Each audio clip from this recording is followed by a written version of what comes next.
Winston Churchill once said, "You can always count on Americans to do the right thing after they have exhausted all other possibilities." I want you to keep this in mind as I go through my speech. America does do the right thing, but is often not the first option we choose. Climate change has affected the Earth since the beginning of the Industrial Revolution. There has been an environmental decline since people have been burning fossil fuels and releasing negative things into the environment. As of now, the government does not do enough to restrict companies from releasing harsh chemicals into the atmosphere. Before it's too late, Americans need to do the right thing. The 1970s Clean Air Act was the closest thing to legislation to aid in the reduction of pollution into the atmosphere. However, it was not made to help the environment.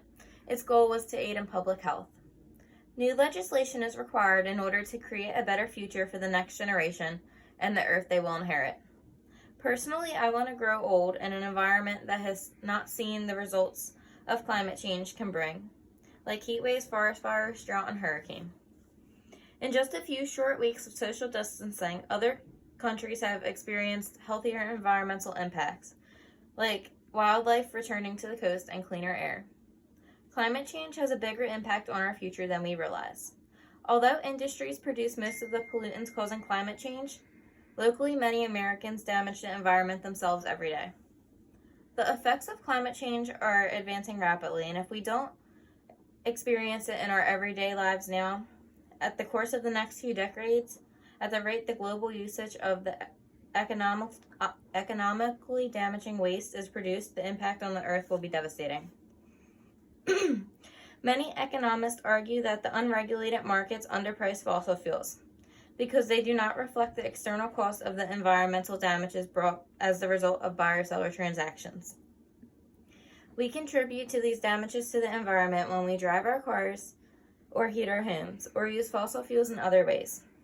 We damage the environment without having to pay for these consequences. The Energy Act of 1978 does not properly tax vehicles manufactured for producing fuel-inefficient cars, because it does not account for later models like the SUV and pickup trucks.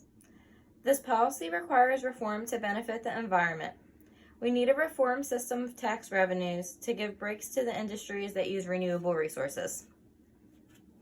Since the fossil fuel industry has been around for a long time, it accounts for 80% of the primary U.S. energy production.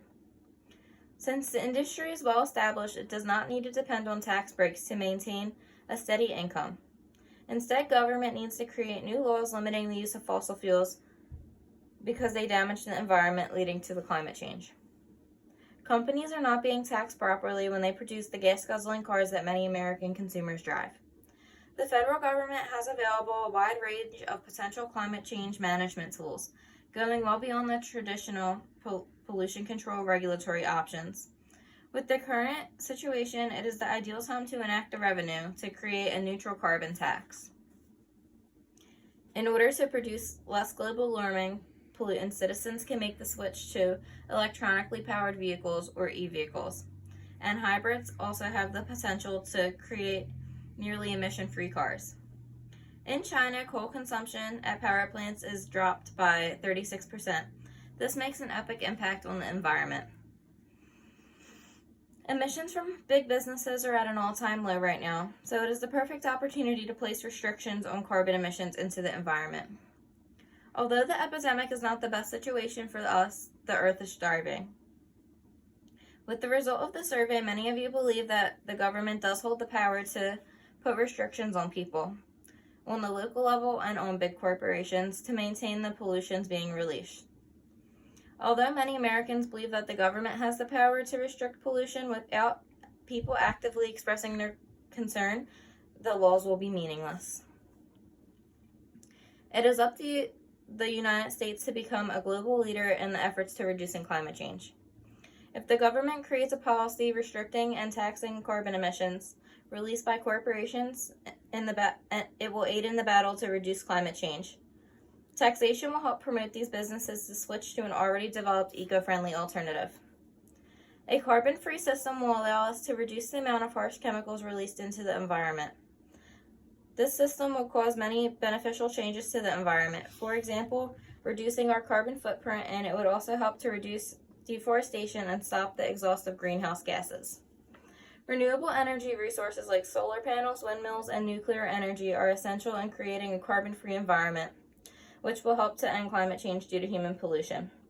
It is up to the citizens to convince Congress to impose higher taxes on carbon emissions to contribute to an end to climate change. Without the means to an end, the Earth will suffer greatly until it is too late to recover. With the environmental tools we have now, we have the power to create change. And to amend the Earth, the U.S. must start the process in order to create a chain reaction.